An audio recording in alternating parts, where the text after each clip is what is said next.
Happy Tuesday. We are in James chapter 5, and I keep talking about money. So stereotypical of me, and today I want to say something specifically about exactly that. So I've made a handful of points so far about money. Everything everywhere belongs to God. This life is act one in a three-act play. Money cannot buy happiness. Money is more than paper. We have all that we need in order to do all that we're called to do. There's more that could be said, maybe should be said. Money is not the root of all evil. It's the love of money that is the root of all kinds of evil. I could note that nobody thinks they have a problem with greed, even when they do, that money issues are almost always spiritual issues. There's a lot that could be said here, but I want to actually go back to this idea that I keep talking about money. So if I'm talking about something, it seems like one of five things is true. First of all, it could be that I'm talking about it because Christ talked about it. Secondly, it could be that I'm talking about it because I've learned something new and I'm excited about what I've learned and I want to share it. Could be that I'm talking about something because I personally am struggling with it, so I'm thinking about it a lot. It could be that I'm talking about it because I think other people are struggling with it and I want to help them. Or, number five, it could be that I don't think people are struggling with it, but I think that they should be. And it's this last category that motivates me as much as any. I seldom speak about money because we as a church need more money to keep the doors open. There are times when that happens.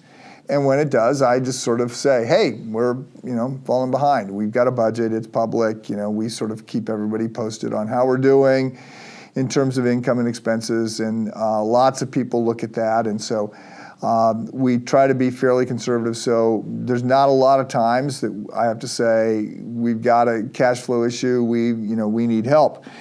At this moment, I'm not saying any of that. I just am trying to deal with issues of our soul, your soul and mine. So I want to read a passage to just let this sit in front of us for today. It's Luke chapter 12, and I'm going to read verses 13 through 21. So it's the parable of the rich fool. Someone in the crowd said to him, this would be Jesus, "Teacher, tell my brother to divide the inheritance with me." But he said to him, "Man, who made me a judge or arbiter over you?" Sounds like a non sequitur. And then he said, "Take care and be on your guard against all covetousness, for one's life does not consist in the abundance of his possessions." And then he told them this parable, saying, "The land of a rich man produced plentifully. And he thought to himself, 'What shall I do? For I have nowhere to store my crops.' And he said, 'I will do this. I will tear down my barns and build larger ones, and there I will store all my grain and my goods. And I will say to my soul, Soul, you have ample goods laid up for many years. Relax, eat, drink, and be merry.' But God said to him, 'Fool, this night your soul is required of you, and the things you have prepared, whose will they be? So is the one who lays up treasure for himself and is not rich towards God.'" So, the challenge from Jesus is to not lay up treasures for ourselves, but to be rich towards God. Have a good day.